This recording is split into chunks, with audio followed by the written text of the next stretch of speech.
भगवान बिरसा मुंडा साध्य का दूसरा नाम। भेंटवार्ताकार हैं के विश्वास, प्रमुख झारखंड युवा स्वाभिमान संगठन। भेंटकर्ता स्मृति लाल।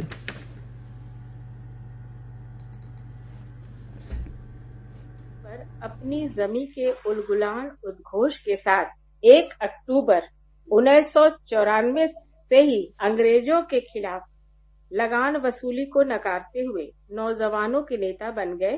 क्रांति की अलख जगाई 19 वर्षीय भगवान बिरसा मुंडा ने। हम उन्हें भगवान कहते हैं, खास करके झारखंड की धरती पर लोगों ने इन्हें भगवान माना। क्रांति की चिंगारी धधकती रही और 1897 से लेकर 1900 के दरमियान अंग्रेजों के साथ गुरिल्ला युद्ध होता रहा। जल, जंगल, जमीन की अगर हम बात करें तो एक ऐसा व्यक्तित्व उभर कर सामने आया जिस व्यक्तित्व ने जीवन की राह बदल दी थी। 19वीं शताब्दी में बहुत विरले होते हैं जो राह दिखाते हैं। आज उसी व्यक्तित्व के विषय में बहुत सारी जानकारी हमें मिल जाएगी। हमारे साथ है के विश्वा जी। आप झारखंड युवा स्वाभिमान संगठन के प्रमुख हैं और आप हमें उस व्यक्तित्व के विषय में पूरी जानकारी देंगे जिस व्यक्तित्व से आज झारखंड का अस्तित्व है। नमस्कार के विश्वा जी। नमस्कार, आपके तमाम श्रोताओं को भी। एक व्यक्तित्व ऐसा जिसने इतिहास को एक नया रूप दे दिया। हम उसे इतिहास कहते हैं लेकिन वर्तमान बदल गया। साधना क्या है, साध्य क्या होता है और साधक क्या होते हैं? क्योंकि जब तक साधना नहीं होगी, साध्य नहीं होगा या साधक नहीं होगा, लक्ष्य नहीं मिलेगा। आज हम बातचीत कर रहे हैं आपसे 15 नवंबर की, क्योंकि ये दिन है एक ऐसे व्यक्तित्व का जिनकी जयंती है और उनकी जयंती पर ही झारखंड स्थापना दिवस है। आप क्या कहना चाहेंगे? सबसे पहले झारखंड स्थापना दिवस के मौके पर आपके तमाम श्रोताओं को और झारखंड वासियों को मैं बधाई देना चाहता हूं और उसके साथ ही आपके इस पहले प्रश्न का जवाब देना चाहूंगा। एक आदिवासी साहित्यकार हैं जिनका नाम है हरिराम मीणा जी। उन्होंने बिरसा की याद में कुछ लाइनें लिखी थी जिसको कहते हुए मैं आज के इस कार्यक्रम की शुरुआत करना चाहूंगा जी। उन्होंने बिरसा की याद में लिखा, मैं केवल देह नहीं हूँ, मैं जंगल का पुश्तैनी दावेदार हूँ। पुश्तें और उनके दावे मरते नहीं, मैं भी मर नहीं सकता। मुझे कोई भी जंगलों से बेदखल नहीं कर सकता। उलगुलान उलगुलान उलगुलान। आदिवासी साहित्यकार हरिराम मीणा जी ने बिरसा की याद में इन पंक्तियों को लिखा है। इन पंक्तियों से ही हम समझते हैं कि भगवान बिरसा जी के लिए साधना क्या था, साध्य क्या था और वे कैसे साधक थे। भगवान बिरसा की पूरी जीवन सिर्फ 25 सालों की थी। बहुत ही कम उम्र में उन्हें इस बात का एहसास हो गया, वे इस बात को समझ गए कि उनके जीवन का लक्ष्य क्या है। उन्होंने बहुत कम उम्र में बहुत सी दुख और तकलीफ को देखा और बहुत ही कम उम्र में जब वो पढ़ने के लिए झारखंड के चाईबासा में पढ़ने गए तो वहां पे उन्हें कोल विद्रोह और संथाल विद्रोह के बारे में पढ़ने को मिला और उसी दौरान उन्हें यह समझ में आ गया कि ब्रिटेन ने भारत के लोगों को बहुत ही प्रताड़ित किया है, सभ्यता के नाम पर हमारा शोषण किया है और जो बाहर से आए हुए उपनिवेशवादी लोग थे उन्होंने हमें सभ्य बनाने के नाम पर हमसे हमारी जल, जंगल और जमीन को छीना है, हमें बेदखल करने का काम किया है। और तभी उन्होंने यह निर्णय लिया और उन्होंने एक नारा भी दिया, अबुआ दिशोम रे अबुआ राज। और यही नारा उनके जीवन के लिए और आदिवासियों के जीवन के लिए एक बहुत बड़ी क्रांति का कारण बन गया। बहुत अच्छी बात आपने बताई कि उलगुलान के साथ उन्होंने शुरुआत की थी। लेकिन यहाँ पर मैं आपसे अपने श्रोताओं के लिए जानना चाहूंगी कि जल, जंगल, जमीन जिसकी बातें आपने की है, इस आंदोलन की शुरुआत कब हुई? यूं तो इतिहास ये कहती है कि भारत में अंग्रेजों के खिलाफ आंदोलन की शुरुआत 1857 में हुई, लेकिन जो सच्चाई है 1857 के पहले भी छोटे मोटे आंदोलन होते रहे, लेकिन इन्हें लूट, डकैती या असामाजिक तत्वों का कोई काम बता करके उसे आजादी के आंदोलन के साथ जोड़कर नहीं देखा जाता। लेकिन जब पूरे देश भर में अंग्रेजों के खिलाफ 1857 के पहले कई तरह के छोटे छोटे आंदोलन हो रहे थे, उन्हीं में से 2 ऐसे आंदोलन हैं जो आज के झारखंड में हुए थे और वो उस समय बंगाल प्रेसिडेंसी के अंतर्गत आती थी। आपको मैं विद्रोह का नाम बताना चाहूंगा, एक कोल विद्रोह और दूसरा संथाल विद्रोह। ये 2 ऐसे विद्रोह थे जो 1857 से पहले हुए थे और बिरसा के जन्म के पहले की ये घटना थी।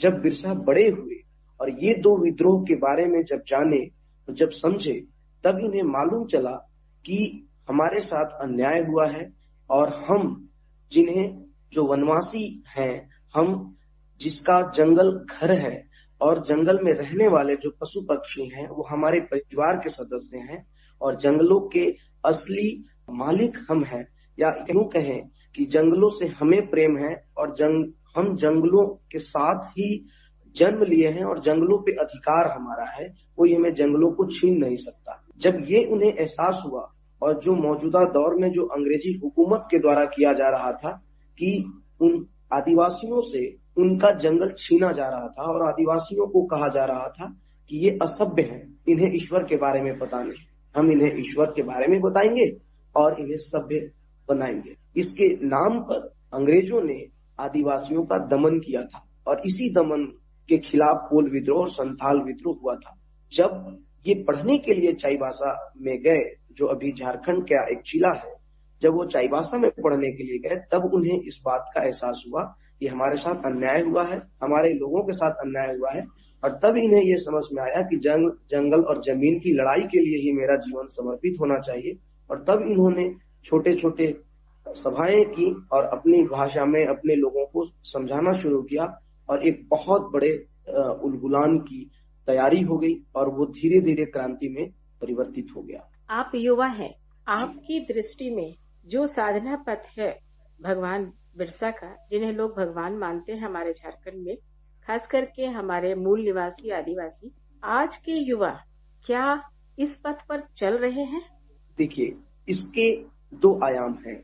सबसे पहले तो ये मैं बताना चाहूंगा कि भगवान बिरसा के बारे में या झारखंड की धरती पर हुए आंदोलनों से जो बहुत बड़ा परिवर्तन पूरे भारत भर में देखने को मिला, इसके बारे में इतिहास कम लिखी गई है, या यूं कहें कि इसके बारे में बहुत ज्यादा प्रचार नहीं हो पाया या ज्यादा लोगों तक इसकी जानकारी नहीं पहुंच पाई है जी। भगवान बिरसा न सिर्फ एक अपने समाज के लिए या आदिवासियों के लिए उन्होंने लड़ाई की, बल्कि उन्होंने अंग्रेजों के उपनिवेशवाद को अच्छे तरीके से समझा और उपनिवेशवाद के खिलाफ उन्होंने जंग का ऐलान किया था। जितनी बड़ी उनके बारे में छवि है झारखंड में, ये छवि पूरे भारत भर में बननी चाहिए थी और ये इतिहास में जितना उन्हें स्थान मिलना चाहिए था वो मिल नहीं पाया।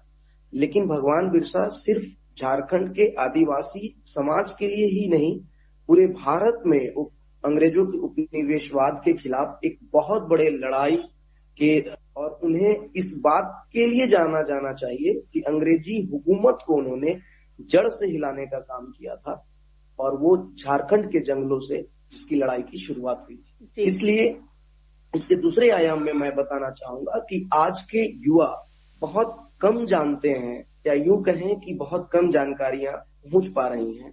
आज के युवा जब बिरसा के आंदोलनों को और बिरसा के क्रांति को समझने की कोशिश करेंगे, जो आज झारखंड की पूरी जो राजनीतिक और सामाजिक व्यवस्था है वो कहीं न कहीं जल, जंगल और जमीन के आसपास ही घूमती है। तो झारखंड में तो ये जल, जंगल और जमीन और बिरसा, भगवान बिरसा की जो आइडियोलॉजी है, इसको लेकर के आज भी विमर्श और कई तरह की गोष्ठियां होती रही हैं, जानकारियां पहुंचाई जा रही हैं। लेकिन झारखंड के नौजवानों के साथ साथ अगर पूरे भारत में भगवान बिरसा के क्रांति आंदोलन और उनके अंग्रेजी हुकूमत के खिलाफ लड़ाई के बारे में अगर जानकारी पहुंचाई जाए, तो मुझे लगता है कि पूरे देश के नौजवानों को उनसे सीखने को मिलेगा और उनसे प्रेरणा मिलेगा। और बिल्कुल 25 साल के उम्र में जिस युवा ने एक बहुत बड़ी लड़ाई लड़ी, क्रांति की, और 25 साल की उम्र में ही वो इस दुनिया को छोड़कर चले गए, उन्हें भगवान का दर्जा दिया गया, जी। तो उन्हें आज भी भगवान बिरसा कहते हैं हम जी। तो जाहिर सी बात है कि इस देश के नौजवानों के लिए, झारखंड के नौजवानों के लिए वो प्रेरणा के स्रोत हैं और उन्हें जितना ज्यादा पढ़ा जाना चाहिए, जितना ज्यादा उनके बारे में लिखा जाना चाहिए और जितनी जानकारियां नौजवानों तक पहुंचाई जानी चाहिए वो बहुत कम है। ज्यादा से ज्यादा हमें प्रयास करना चाहिए कि भगवान बिरसा के बारे में लोग जाने। कोई एक ऐसा संदेश आप देना चाहेंगे जिससे जागरूकता अभियान के तहत हम 2 कदम आगे बढ़ सके? कोई संदेश आपका युवाओं के लिए? मैं ये बताना चाहूंगा, महादेवी वर्मा ने इनके बारे में, भगवान बिरसा जी के बारे में लिखा था कि अगर भगवान बिरसा को भी वैसी सुविधा मिलती, जब सारी सुविधाएं मिल रही होती, तो भगवान बिरसा नहीं बन पाते। तो हमारा इतिहास है इस देश के तमाम बड़े क्रांतिकारियों का, तमाम बड़े आंदोलनकारियों का और तमाम आजादी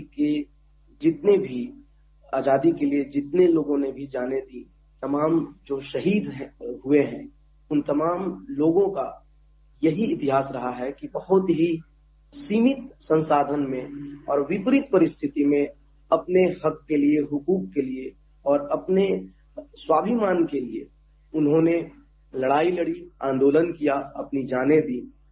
तो जाहिर सी बात है कि जब 19 साल का एक गरीब आदिवासी परिवार में जन्मा बिरसा, जो बृहस्पतिवार के दिन जन्म हुआ था, ये जानकारी के लिए मैं आपके श्रोताओं को बताना चाहूंगा कि बृहस्पतिवार के दिन उनका जो जन्म हुआ था, इसके कारण उनका नाम बिरसा पड़ा था जी। और वो बहुत उस समय अपने समाज के लोगों को ये बताते थे, जा करके गोष्ठियां लगा करके छोटे छोटे, और वो बताते थे कि कैसे आपको साफ सफाई से रहना है, कैसे आप महामारी से बच सकते हैं। इसलिए उन्होंने बहुत लोगों की जानें बचाई थी, इसलिए उन्हें भगवान का दर्जा दिया गया था जी। जब उन्हें इसका आत्मज्ञान हुआ बहुत ही कम उम्र में, जैसा हर जगह देखते हैं, जब भी हम इतिहास में देखते हैं, अक्सर हम यही देखते हैं कि जिन्होंने बड़े बड़े काम किए वो उन्होंने कम उम्र में काम किए और उन्होंने युवा अवस्था में बड़े बड़े काम किए।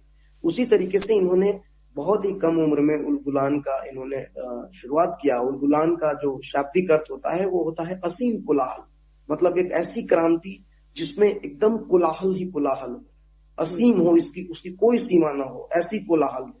और ये उलगुलान आज तक चलता आ रहा है।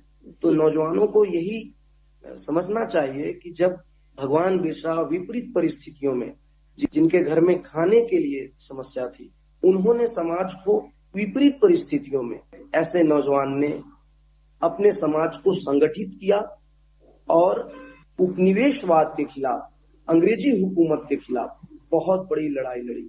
छोटे छोटे कई लड़ाइयां लड़ी।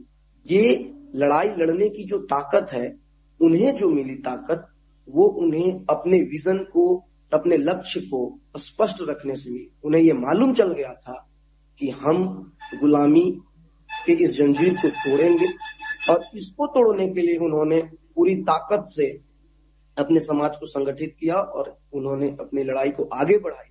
और आज वो इतिहास में अमर हो गए। आज वो हमारे बीच नहीं है, लेकिन झारखंड की इतिहास और इस देश की जो आजादी की लड़ाई है, वो बिरसा के बिना अधूरी है। जब तक बिरसा की बात नहीं होगी, ना ही इस देश की आजादी की इतिहास के बारे में पूरी तरीके से हम समझ पाएंगे, और ना ही जब तक बिरसा की बात नहीं होगी, तब तक हम झारखंड के भौगोलिक, सामाजिक और राजनीतिक परिस्थितियों को और स्थितियों को समझ पाएंगे। बहुत अच्छी बात आपने बताई। बहुत सारी जानकारी हम लोगों को, हमारे श्रोताओं को मिली। बहुत बहुत आपका धन्यवाद। कार्यक्रम से रेडियो सखी स्मृति आपसे चाहती है इजाजत। नमस्कार। जोहार।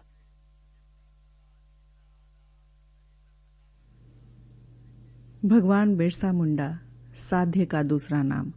अभी आप सुन रहे थे भेंटवार्ताकार के विश्वास, प्रमुख झारखंड युवा स्वाभिमान संगठन, भेंटकर्ता स्मृति लाल। हम आकाशवाणी के डाल्टनगंज केंद्र से बोल रहे हैं।